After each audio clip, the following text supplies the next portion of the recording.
Una vez más, hermanos, ah, y todo aquel que nos visita en esta mañana, ah, damos gracias a Dios, ¿verdad?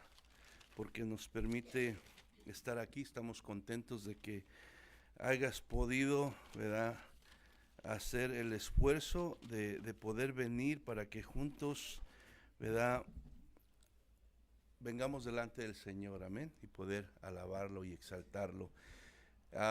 Bueno, pues como todos saben, hemos cambiado el horario de las 8:30 de la mañana a las 9, y este es el primer día, ¿verdad? Y me da gusto ver que pues ayudó para que llegaran más a tiempo, y ojalá que así nos quedemos, amén.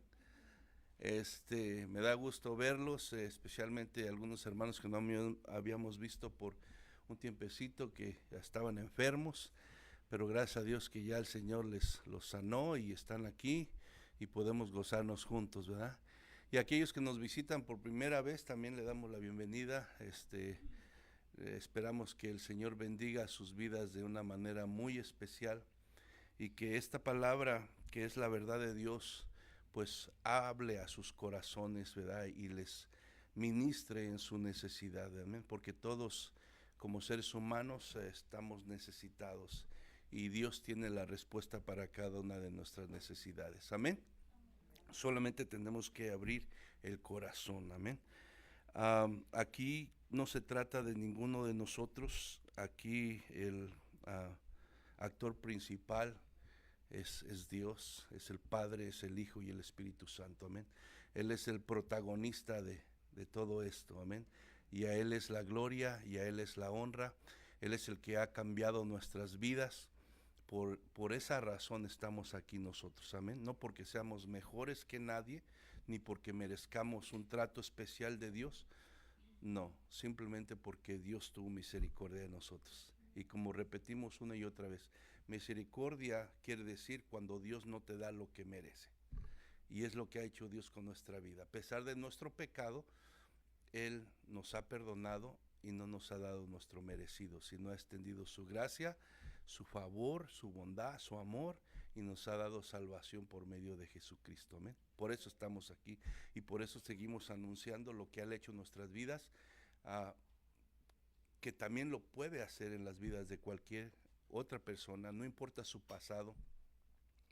Él está con los brazos abiertos para recibirte, siempre y cuando tú vengas reconociendo tu pecado, reconociendo la necesidad de salvación, y reconociendo que Jesús es el único que puede salvarte, porque Él es el que dio su vida en la cruz del Calvario por la humanidad. Amén.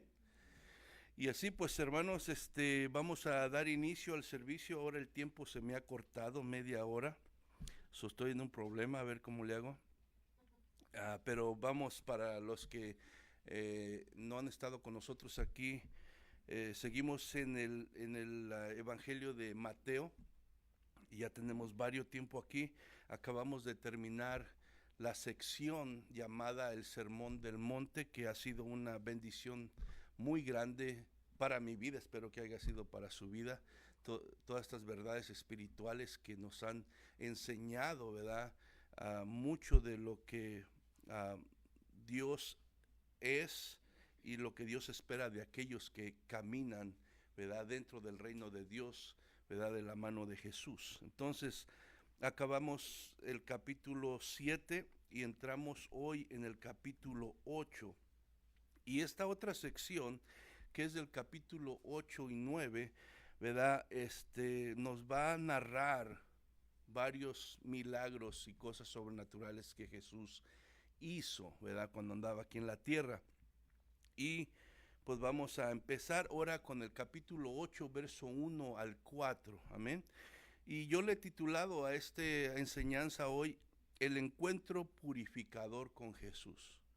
El encuentro purificador con Jesús. Y este pasaje habla sobre un hombre que estaba enfermo de lepra, amén, pero tuvo un encuentro con Jesucristo, y de ahí para adelante cambió su vida, porque todo aquel que tiene un encuentro con Jesús, un verdadero encuentro con Jesús, nunca puede quedar igual, amén.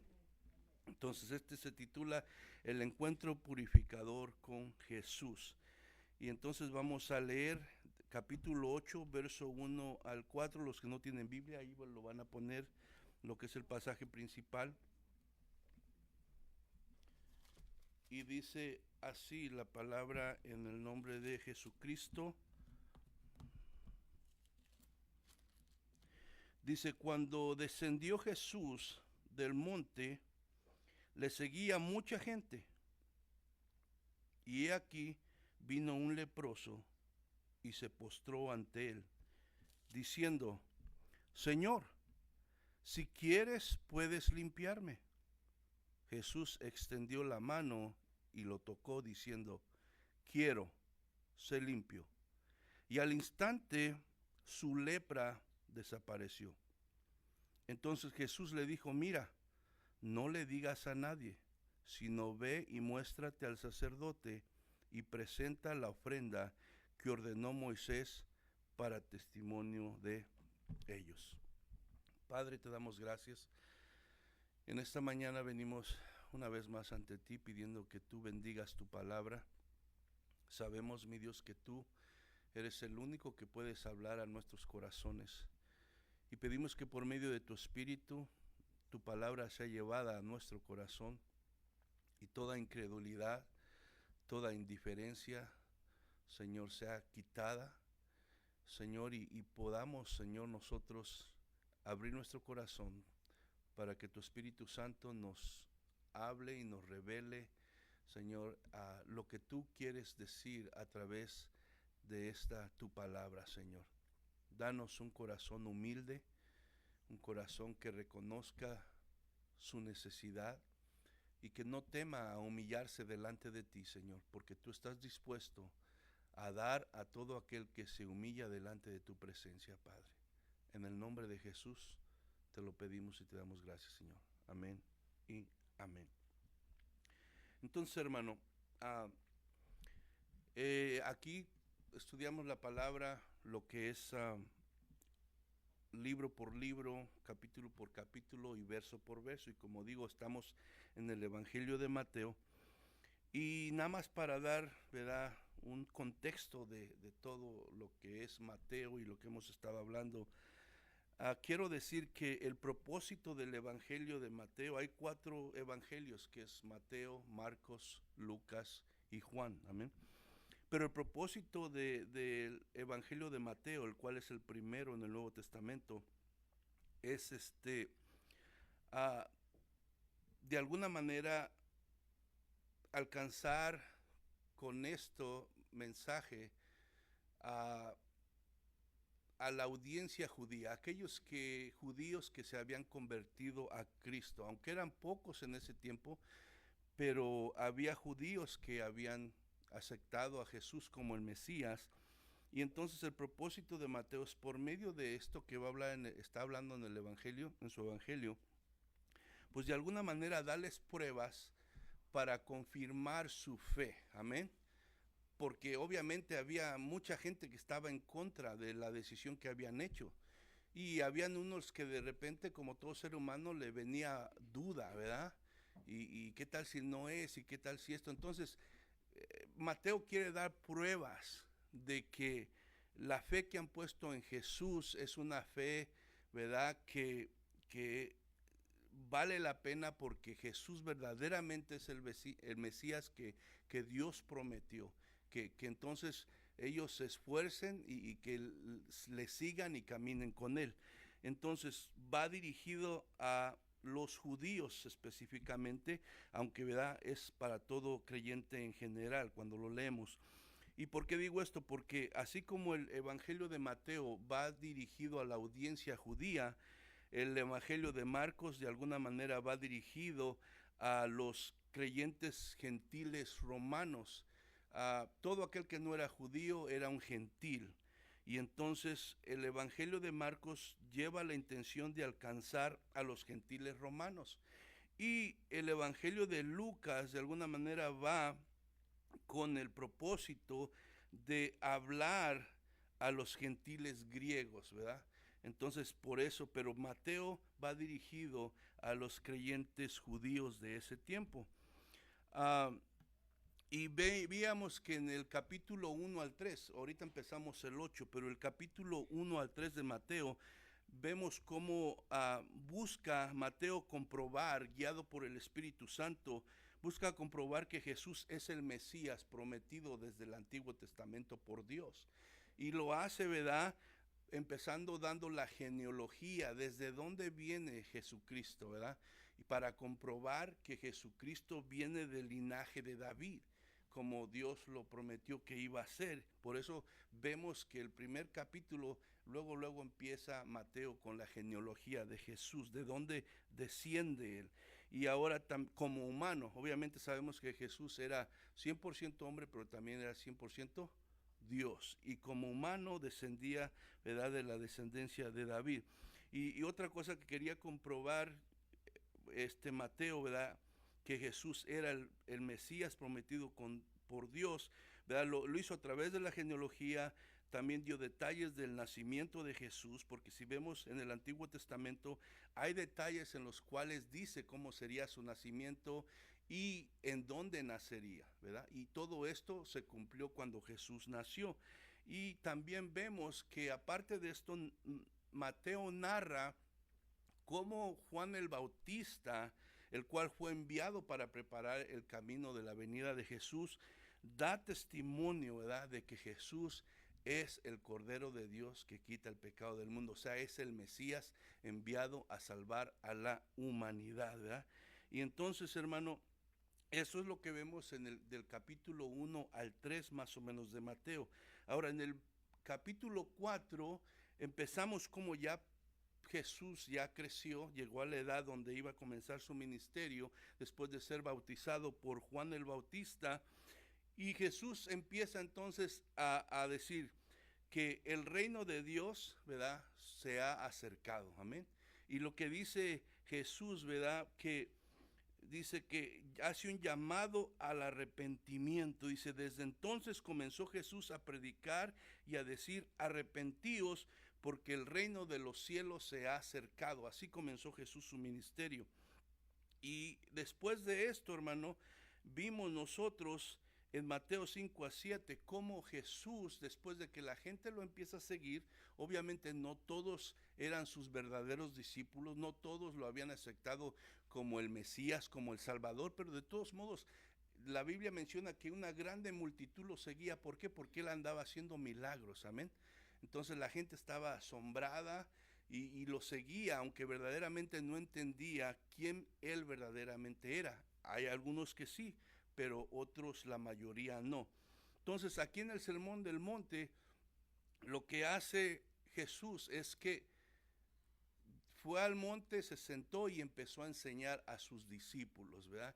¿Qué les enseñó? Vimos que les enseñó las bienaventuranzas y de alguna manera les enseñó cómo debía ser el carácter de todo aquel que venía ahora a ser parte del reino de Dios, o sea, de todo creyente cristiano que ha aceptado a Jesucristo, cómo Dios espera que ahora su vida, su corazón sea transformado para que empiece a vivir de una manera que glorifique a Dios, que dé testimonio de cómo es el carácter de Dios, porque la gente no puede ver a Dios y la manera que lo puede ver a Dios es que nosotros como creyentes, ¿verdad?, de alguna manera lo representemos, no nada más con palabras, sino por medio de nuestros hechos, amén, podamos reflejar cómo es Dios. Y prácticamente Jesús instruye cómo debe ser el corazón, cómo debe ser la actitud, cómo debe de vivir en su vida diaria cada creyente, amén. Y ahora, hermano, en del capítulo 8 al 9, lo que hace Jesús del capítulo 5 al 7, él demuestra cómo se debe de ver cada vida que está en Cristo y cómo se debe de vivir en el reino. Ahora del capítulo 8 al 9 vamos a ver cómo, ¿verdad?, Jesús demuestra el poder del reino de Dios aquí en la tierra. Amén. ¿Qué decía? Que el reino de Dios se había acercado, o sea, Dios había venido a este mundo a través de Jesucristo y lo iba a manifestar de muchas maneras. Y ahora Jesús, por medio de estos milagros que vamos a estar viendo, ¿verdad? A hoy y en otras semanas que vienen, va a dar testimonio de que verdaderamente una vez más Él es el Mesías, Él es el Salvador del mundo, Él es el Hijo de Dios. ¿Cómo? Haciendo milagros sobrenaturales que aún muchos son descritos en el Antiguo Testamento, y entonces esto debe de dar prueba que Él es el Mesías auténticamente, y no como muchos se habían levantado antes diciendo que eran el Mesías. Él verdaderamente, con sus hechos milagrosos y sobrenaturales, iba a demostrar que Él era el que Dios había enviado. Amén. Entonces, hermanos, es para dar un contexto de todo esto. A través de varios acontecimientos en los cuales Jesús da testimonio que el reino de Dios estaba entre ellos, manifestándose a través de su poder para sanar enfermos y liberar de endemoniados. Los milagros, hermano, que registra Mateo en el capítulo 8 al 9, no están en un orden cronológico. Mateo hizo una recolección de estos acontecimientos y los acomodó juntos en una sección de su evangelio. ¿Qué quiere decir esto? Que no están descritos exactamente como fueron pasando, sino simplemente él recopiló, no todos, pero algunos de estos acontecimientos, ¿verdad?, para el propósito que él tiene, que es demostrar que Jesús es el Mesías. Amén. Entonces, hermano, recordemos que la intención de Mateo en su evangelio es dar evidencia, o sea, es probar que Jesús es el Mesías prometido por Dios en el Antiguo Testamento. Al narrar estos casos sobrenaturales, Mateo quiere demostrar, hermano, el poder que Jesús tenía sobre el mundo natural y sobre el mundo sobrenatural, con el propósito de dar testimonio que Jesús verdaderamente es el Mesías y el Salvador prometido a Israel. Y vaya conmigo a Isaías 35, verso 4 y 6. Perdón, 4 al 6. Isaías 35, verso 4 al 6.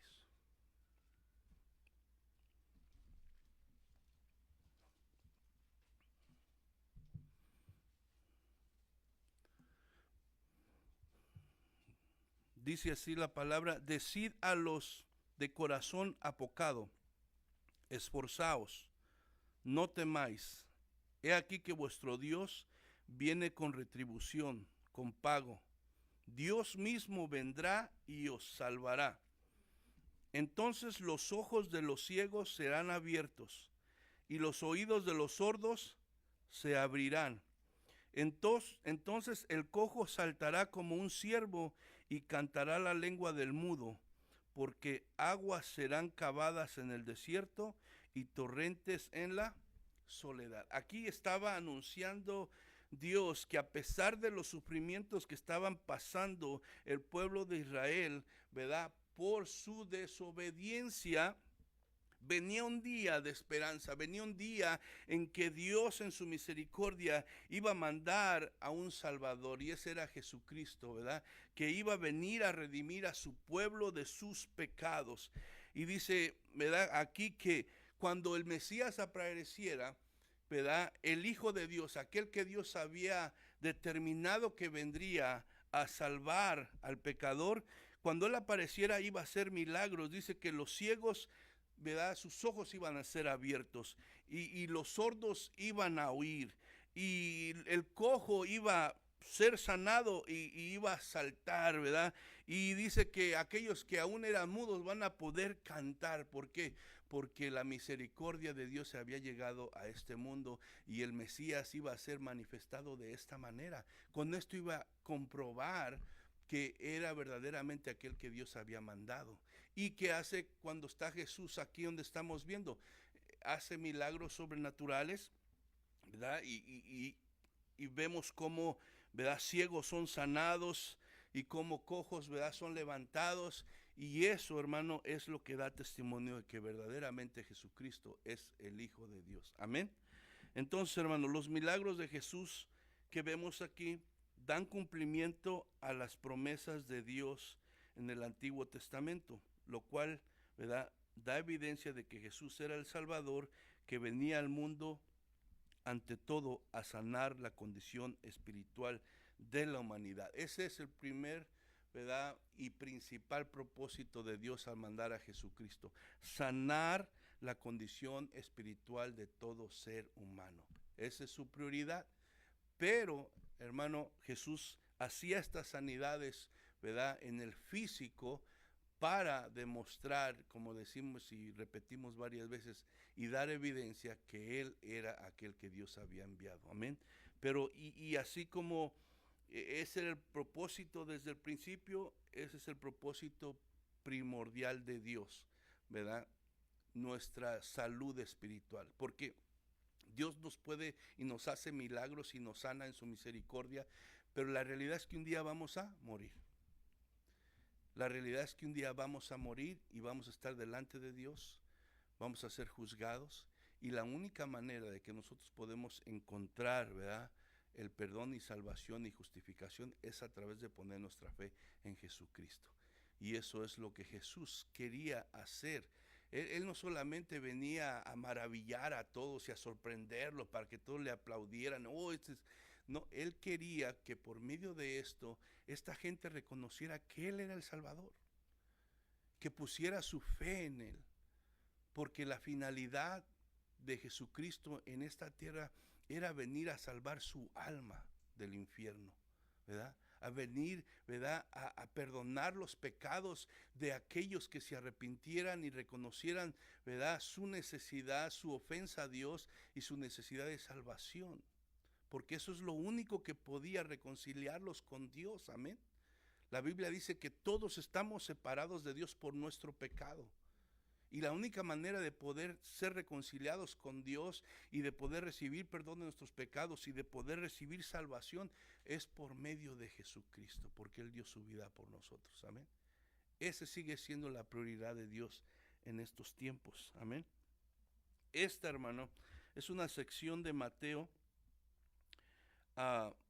que deja en claro la autoridad de Jesús, el señorío de Jesús, y también, hermano, nos evidencia el rechazo contra Jesús por parte de Israel y especialmente los líderes religiosos.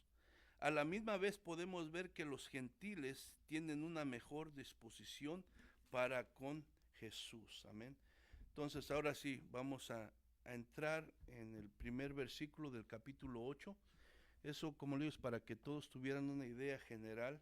Y ahora sí ya entramos al pasaje.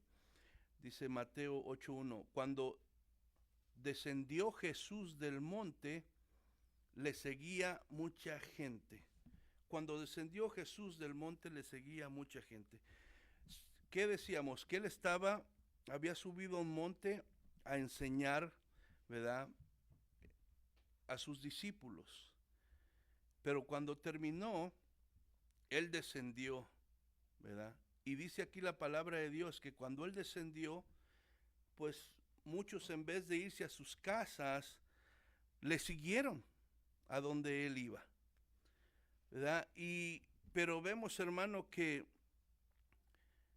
toda esta gente, como decía al principio, cuando le seguía, hermano, no le servía verdaderamente de corazón. Él había hablado a sus discípulos, pero había mucha otra gente que nada estaba curiosa ahí, hermano. Pero le digo, estaban ellos asombrados por la manera que Jesús enseñaba, por sus milagros que estaba haciendo, y lo estaban siguiendo de alguna manera por eso, pero no verdaderamente había una fe en su corazón de ellos. Y ahora vemos aquí en el capítulo 8:1, nos dice que Jesús, después de haber concluido ese famoso sermón del monte, bajó del monte y mucha gente le seguía. Mucha de esa gente no le seguían a Jesús porque habían puesto su fe en Él como Mesías realmente. La mayor parte de esa gente estaba atraída por Él, por el asombro de ver, como digo, los milagros que Él hacía, pero no realmente habían entendido la enseñanza y no creían en la autoridad verdaderamente de Jesús. Ah, si usted va conmigo allá a Mateo 7, 28 y 29, que es lo que leíamos la semana pasada. Mateo capítulo 7, verso 28 y 29 dice: y cuando terminó Jesús estas palabras, la gente la gente se admiraba con su doctrina, porque les enseñaba como quien tiene autoridad y no como los escribas. Entonces aquí nos describe lo que les estoy diciendo.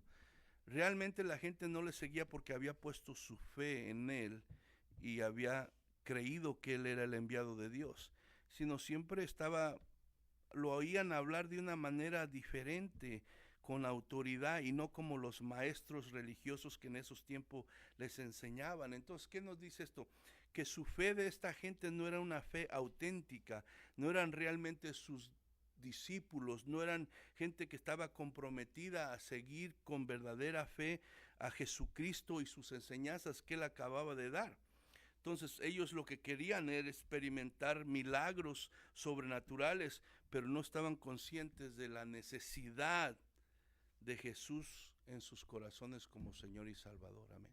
Y eso es bien importante, y eso lo vemos muchas veces, hermano, en estos tiempos. Amén. Que mucha gente va a la iglesia simplemente porque quiere algo de Dios, que Dios le solucione un problema, que Dios le ayude con algo, pero realmente no está dispuesta a comprometerse, ¿verdad?, con Él, no está dispuesto a poner su fe, su confianza en Él, no está dispuesto a reconocer su pecado y su necesidad de salvación, solamente quiere ayuda en este mundo, pero no está consciente de que después de que todo pase en este mundo va a enfrentar a Dios, y ahí es donde está verdaderamente lo bueno, ¿verdad? Porque de ahí depende nuestra eternidad, nuestra alma. Amén. Entonces, hermano, mucha gente le seguía. Mateo 8:2 dice: y aquí vino un leproso y se postró ante él diciendo: Señor, si quieres, puedes limpiarme. ¿Qué vemos aquí? Vemos a un hombre enfermo, un hombre necesitado, un hombre de alguna manera que estaba aislado, desechado por la sociedad, aparentemente sin ninguna esperanza. Amén. Porque en ese tiempo esa enfermedad prácticamente era incurable para cualquier ser humano, cualquier doctor de esos tiempos. Amén. Pero este hombre, hermano, se acerca a Jesús con una petición. Pero lo que vemos aquí también, cuando este hombre se acerca, y que es digno de meditar en ello, es la actitud con la que se acerca a Jesús. La actitud, y es lo que queremos poner atención, cuál es la actitud con la que este hombre se acerca a Dios, porque muchas veces nos acercamos a Dios, ¿verdad?, pero con una actitud equivocada, exigiéndole a Dios, reclamándole a Dios como si nosotros mereciéramos algo, hermano, cuando nosotros no somos nadie para reclamar a Dios nada, ni merecemos nada de Dios. Amén. Entonces, hermano, la actitud de este leproso, vemos qué constituía, ¿verdad?, qué significaba la lepra en los tiempos bíblicos. Él estaba enfermo, él estaba separado del pueblo, de la familia, de sus amigos, de todo por su propia enfermedad.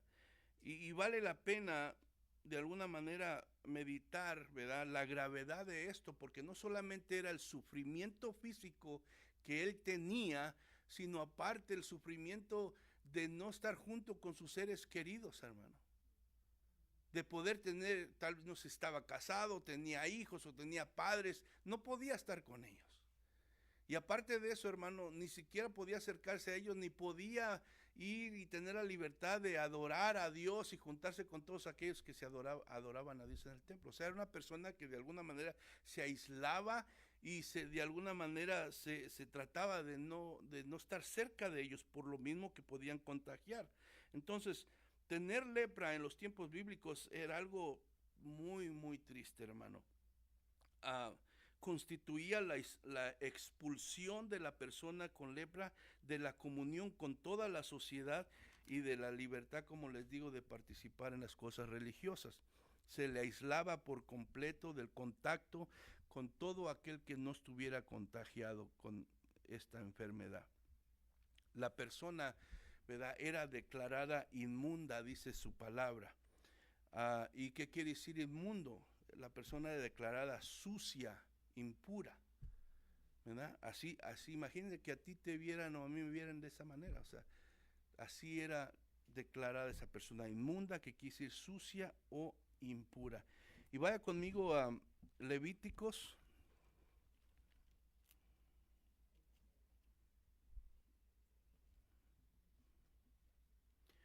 Levíticos capítulo 13.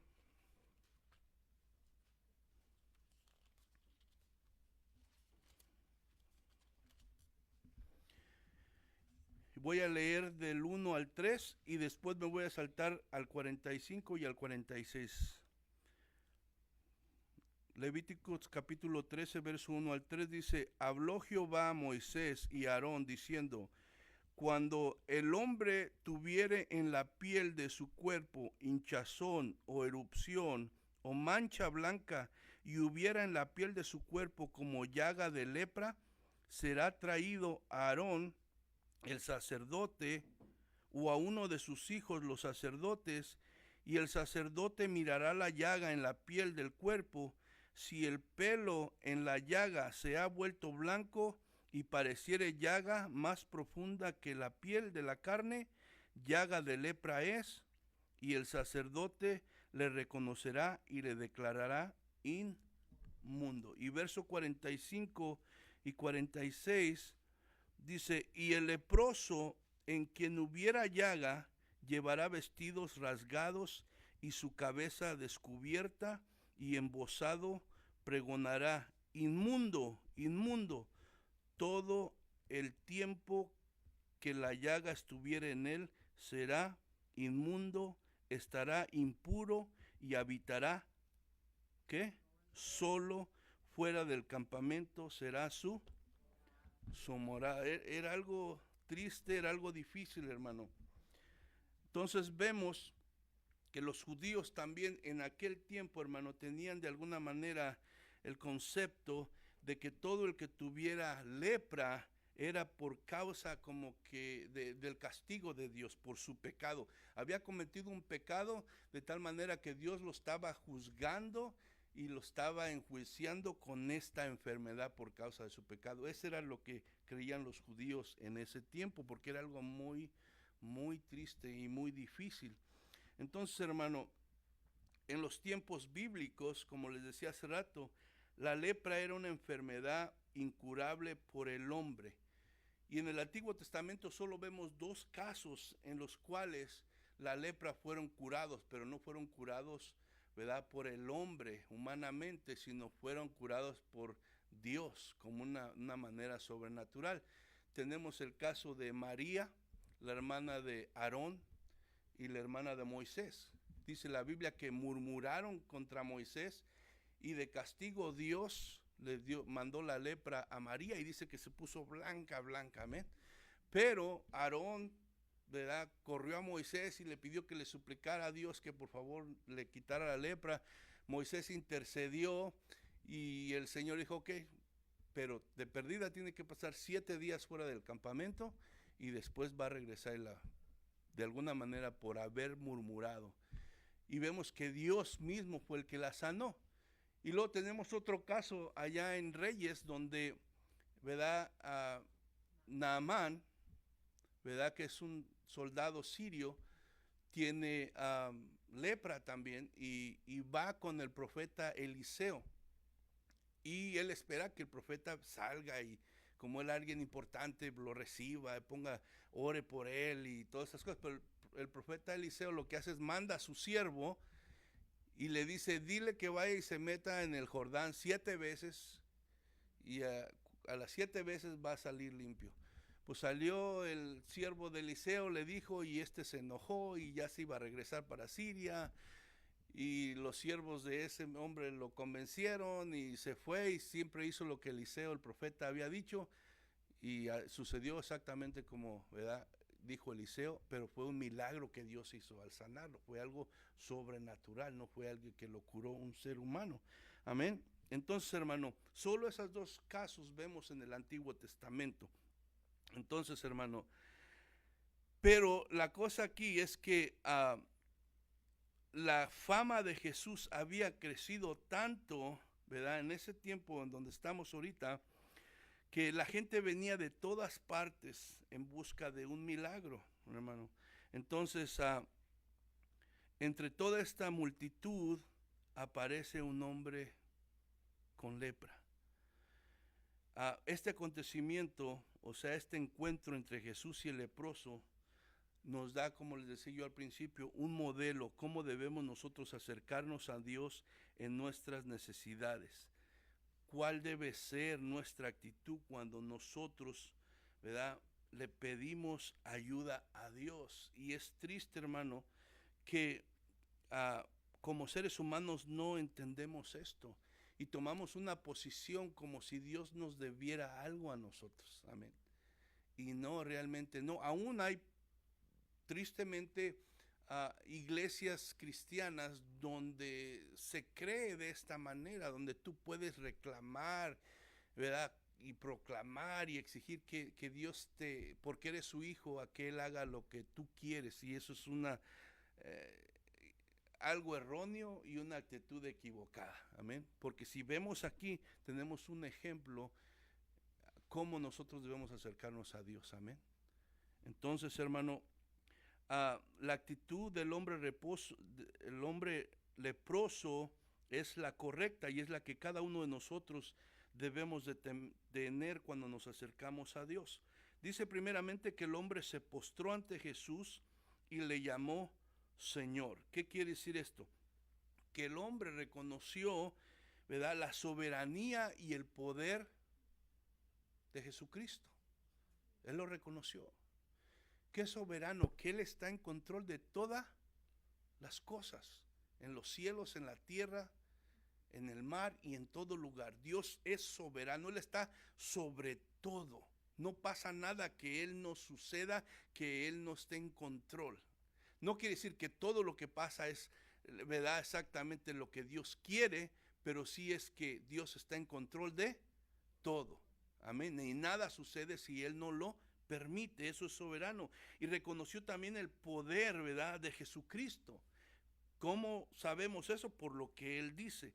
Pero primeramente, antes de pedirlo, dice que se arrodilla, se postra, reconoce el señorío de Jesús. Y no solamente eso, dice que le rogó, le suplicó. No le exigió nada, sino le rogó con súplica. Amén. Y así es como nosotros nos debemos de acercar a Dios con nuestras necesidades, con nuestras peticiones, y no ponernos a exigir nada a Dios. Amén. Porque aunque nos sane, aunque nos dé lo que nosotros necesitamos o no, Él sigue siendo Dios, Él sigue siendo digno de toda gloria y toda honra. Amén. Entonces, hermano, si nosotros vemos, Marcos narra también esta historia y Lucas también narra esta historia. Y si usted va conmigo ahí a Marcos capítulo 1, verso 40.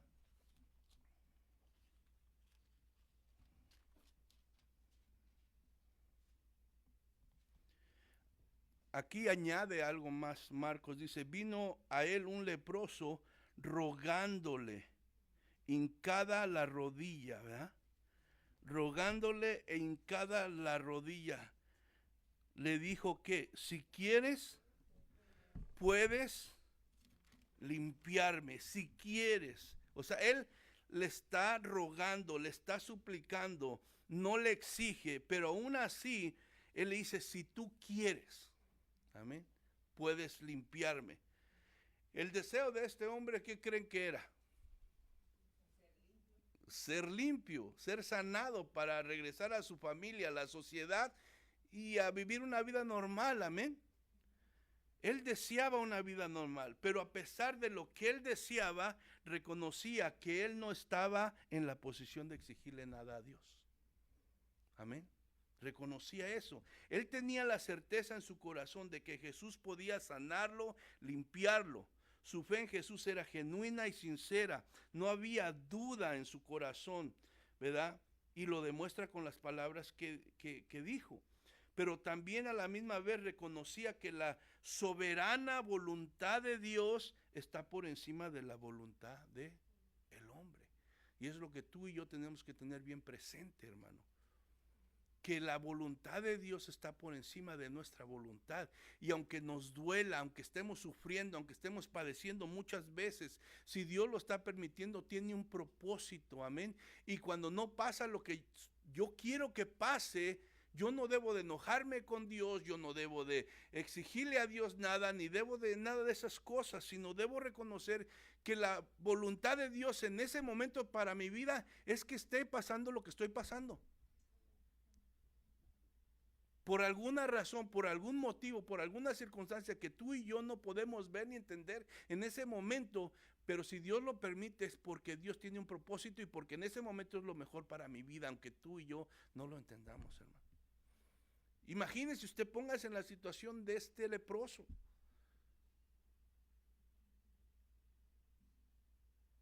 Yo creo que no hemos estado nadie en esa condición.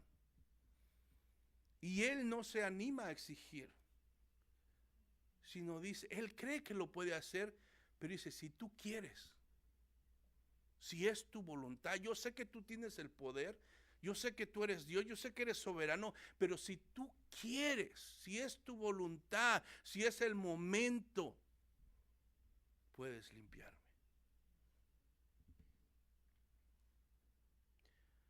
Señor, si quieres puedes sanarme, le está diciendo. O sea, no se haga mi voluntad sino la tuya. Una actitud de humildad es lo que estaba demostrando este hombre. Él estaba prácticamente, reconozco mi necesidad, reconozco tu poder para limpiarme, pero el que mandas eres tú. Es lo que está diciendo en otras palabras. El que mandas eres tú, porque tú eres Dios. Ahora, hermano, después de la actitud de este hombre, vemos la respuesta de Jesús ante la necesidad que este hombre tenía. En el versículo 3 dice, Jesús extendió su mano y le tocó, diciendo, quiero, sé limpio, y al instante su lepra desapareció. Este hombre estaba tomando un riesgo, amén, porque acuérdense que conforme la ley él no podía acercarse. Él no podía acercarse. Pero este hombre tomó un riesgo muy grande, ¿verdad? ¿Qué decía la ley? Cuando, si usted lee todo el versículo 13, capítulo 13 y 14 de Levítico, se va a dar cuenta de todo lo que dice. Pero una de las cosas que decía es que cuando alguien veía a uno de ellos acercándose, tenía que llegar a cierta distancia, y si no, si se pasaba, los que lo veían empezaban a gritar, inmundo, inmundo, o sea, sucio, ¿verdad? Impuro, para que todos, ¿verdad?, tomaran conciencia que estaba y se alejara de ahí y él se fuera por otro lado. Entonces, él era una vergüenza también, yo me imagino, hermano, para él. Pero él tomó ese riesgo, hermano, de acercarse a Jesucristo. Su fe en Jesús hizo que perdiera el miedo, que perdiera la vergüenza de ser denigrado por la gente, rechazado aún por Jesús, acusado de violar la ley de Moisés, hermano. Porque vemos lo que la ley decía respecto a la gente que estaba en su condición. Pero valió la pena su riesgo, ¿sabe por qué? Porque pronto se dio cuenta, ¿verdad?, que la verdadera fe en Jesús nunca pasa desapercibida por él. La verdadera fe en Jesús nunca pasa desapercibida por Dios. Cuando tu fe es genuina, Dios no la ignora. Dios siempre aparece. Amén. Entonces, hermano, él tenía en su corazón esa certeza que Jesús tenía el poder para limpiarlo, hermano. Dice la palabra ahí que Jesús extendió su mano y le tocó, diciendo, quiero, sé limpio. Y al instante su lepra desapareció, hermano. Dice entonces la palabra que Jesús extendió su mano y le tocó. Sabemos que Jesús no tenía la necesidad de tocarle. Amén. Si vamos a ver la próxima semana que Jesús hace un milagro de sanidad, levanta a un paralítico sin ni siquiera verlo. Amén. Pero ¿por qué Jesús extiende su mano sobre un leproso y lo toca cuando este hombre estaba contaminado y era inmundo? Pero hermano, vemos aquí, hermano, que Jesús eligió tocarlo, aunque aparentemente esto violaba la ley. Y vaya conmigo allá a Levíticos rápido, capítulo 5, versos 2 y 3.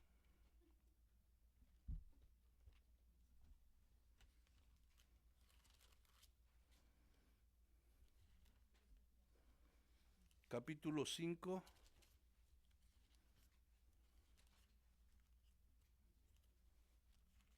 Oh, lo voy a encontrar más pronto que yo. Se está pegando las páginas.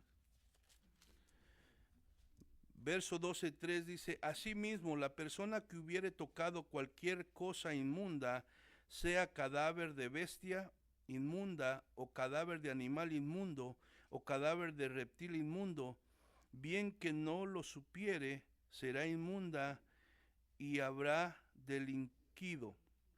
O si tocare inmundicia de hombre, cualquier inmundicia suya, con que fuere inmundo y no lo echare de ver, si después llegare a saberlo, será culpable.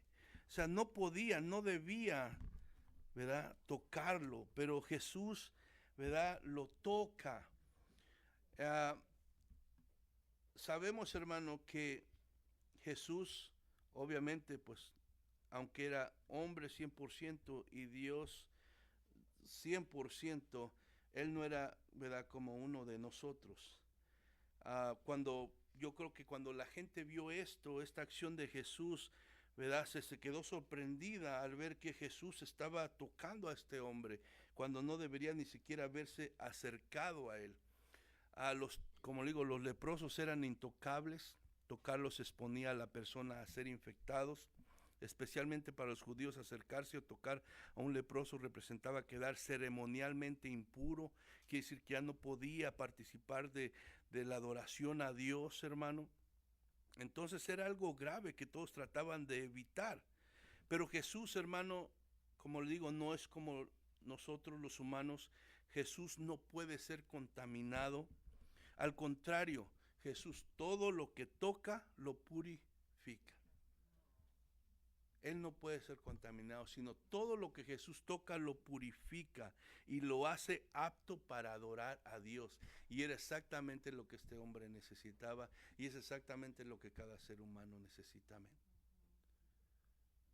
El toque de Jesucristo en nuestra vida. ¿Para qué? Para que nuestros pecados sean perdonados y para que nuestra adoración a Dios, nuestra relación con Dios pueda ser restaurada, porque ¿qué pasó? El pecado, hermano, nos separó de Dios. Amén. Y cuando Jesús llega a la vida de alguien y perdona sus pecados, esa relación con Dios se vuelve a restaurar. Por lo tanto, la adoración a Dios ahora puede llevarse a cabo. Amén. Entonces, hermano, antes nosotros andábamos viviendo como queríamos, haciendo lo que queríamos, y no sentíamos que necesitábamos estar cerca de Dios, hermano, porque no sabíamos, estamos ignorantes. Pero cuando Jesús vino y abrió nuestros ojos y entregamos nuestro corazón a Él, perdonó nuestros pecados, nos reconcilió con Dios, ahora la adoración a Dios es parte de nuestro diario vivir, y por eso estamos aquí, hermano. Y cuando no podemos hacerlo, nos frustramos, nos sentimos vacíos, nos sentimos sin propósito, sin rumbo, sin dirección. Y es muy importante la adoración para la vida de aquel que verdaderamente conoce a Dios, porque ese es nuestro alimento. Amén. Porque para eso fuimos creados, para alabar y adorar a Dios. Y cuando no lo hacemos, por eso nos sentimos vacíos como seres humanos. Por eso mucha gente que está sin Cristo, anda vacía. Tiene muchas cosas, muchas veces tiene gente rica y famosa, tiene dinero, tiene todo, pero está vacía, se quita la vida, anda metiéndose en cosas, tratando cosas diferentes, porque anda buscando algo que llene su corazón, pero nada lo puede llenar, va de cosa en cosa, porque solamente cuando haces para aquello que fuiste criado puedes ser lleno y satisfecho. Amén. Y es adorar a Dios. Y eso sucede cuando tu vida es restaurada, ¿verdad?, con Dios, para que tú le puedas adorar. Amén. Entonces Jesús dijo, quiero ser limpio, y al instante la lepra desapareció. Marcos 1, 40 al 41 dice, y vino a él un leproso rogándole, hincada la rodilla, le dijo, si quieres puedes limpiarme. Y Jesús, teniendo misericordia de él, aquí nos describe un poco más Marcos lo que no nos dice Mateo, y dice que Jesús tuvo misericordia de él, se compadeció de este hombre, y es lo que hace Dios con todo aquel que se acerca a él con fe. Tiene misericordia de él. No le importa en qué condición esté, en qué problema, qué piense la gente de esa persona. Si se acerca con fe a Jesús y le reconoce como Dios, como Señor, como único Salvador, Él, ¿verdad?, extiende su misericordia. Él tiene compasión y Él está dispuesto a sacarte de esa vida, de ese momento, de esa situación que te encuentras, para ahora poderte restaurar, ¿verdad?, ante la sociedad y ante Dios mismo. Amén. Dice, y Jesús, teniendo misericordia de él, extendió la mano y le tocó y le dijo, quiero, sé limpio. Marcos resalta el corazón compasivo y la misericordia de Jesús, que nunca rechaza a todo aquel que se acerca a él con confianza y humildad, reconociendo su soberanía y su poder como único y verdadero Dios. Mateo 8:4, ya para terminar, dice, entonces Jesús le dijo, mira, no lo digas a nadie, sino ve, muéstrate al sacerdote y presenta la ofrenda que ordenó Moisés para testimonio de ellos. Jesús le dijo, después de que hizo el milagro en él, ve y no le digas a nadie. Y tal vez la razón de que Jesús no quería que le dijera a nadie, ¿verdad?, era que Jesús tenía una misión que cumplir, y esto de decirle a los demás, pues de alguna manera iba a causar que más gente viniera, ¿verdad? Y eso de alguna manera iba a frustrar un poco los planes de Jesús, ¿verdad?, de ir y compartir todavía lo que era el evangelio a las multitudes y entrar a las ciudades libremente, porque recordemos que la prioridad de Jesús es la sanidad del alma. Entonces, hermano, vemos que el hombre no pudo resistir, y pues él estaba contento y agradecido y no pudo resistir, y en vez de hacer lo que Jesús le dijo que no hiciera, se puso a anunciar el milagro que Dios había hecho en su vida a todo el que se encontraba, hermano. Y vemos en Marcos 1:45, si usted va conmigo, lo que sucedió.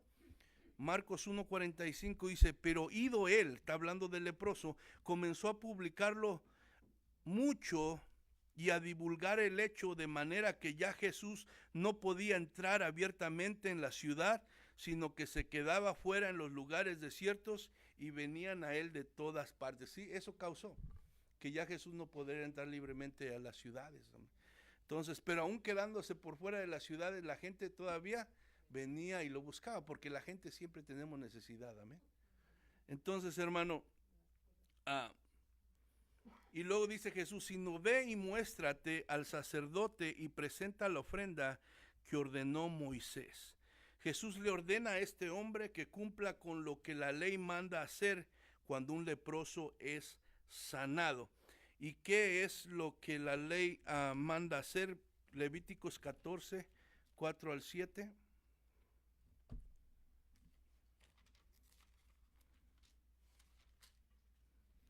Levíticos 14, 4 al 7.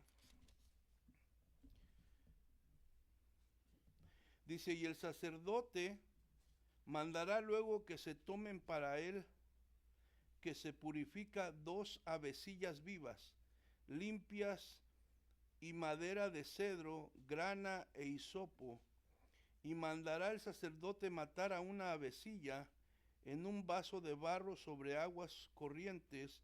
Después tomará la avecilla viva y el cedro y la grana y el hisopo, y los mojará con la avecilla viva en la sangre de la avecilla muerta sobre las aguas corrientes, y rociará 7 veces sobre el que se purifica de la lepra, y le declarará limpio, y soltará la avecilla viva en el campo. Eso era lo que tenía que ir a hacer, ¿verdad? Ahora el leproso, para ser declarado limpio y poder reintegrarse tanto a la sociedad y también reintegrarse a la adoración a Dios. Amén.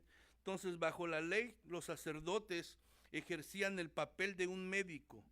Cuando el leproso quedaba sanado, estaba obligado a presentar delante del sacerdote y llevar una ofrenda, y de esa manera ser pronunciado limpio y así poder volver a tener contacto con la comunidad. Y luego ya dice el último parte del verso, para testimonio de ellos. Para dar testimonio ¿a quién? A los sacerdotes mismos y a toda la gente en general que estaba haciendo, ¿verdad?, presenciando este milagro sobrenatural. ¿Y dar testimonio de qué? Dar testimonio del poder y la autoridad que Jesús tenía. Y con esto confirmar que Jesús, hermano, era el Mesías prometido, que estaba cumpliendo con las profecías que daban testimonio de ello. Amén. Entonces, hermano, se dice que la lepra se compara o es un buen ejemplo para ilustrar el pecado del hombre. Amén. Porque la lepra es abominable, es destructiva, es contagiosa y en algunas veces humanamente, como les digo, incurable. Y John MacArthur en su comentario dice, así como la lepra destruye la salud física y convierte al individuo en marginado, o sea, separado ante otros hombres, así también el pecado destruye la salud espiritual y convierte a la persona marginada delante de Dios. Pero así como Cristo puede curar la lepra, también puede curar el pecado. Y así como la limpieza se ofrece de la lepra, así como la limpieza que ofrece de la lepra restauró a hombres a la comunión humana, su limpieza del pecado los restaura a la comunión con Dios. Por tanto, hermano, tanto la enfermedad física como la espiritual, ¿verdad?, Dios las puede sanar. Jesús las puede sanar. Pero ¿qué necesitamos hacer, hermano? Se necesita tener una actitud como la que este hombre nos ejemplificó aquí. Amén. ¿Cómo es esa actitud? Primeramente, actitud, necesitamos reconocer nuestra necesidad. Hay mucha gente orgullosa que no quiere reconocer que necesita a Dios. Amén. Está sufriendo, pero no está dispuesta a reconocer su necesidad de Dios. Pero es necesario reconocer nuestra necesidad, así como la reconoció este hombre. Segundo, hermano, se necesita reconocer la soberanía y el poder de Dios, así como este hombre lo reconoció.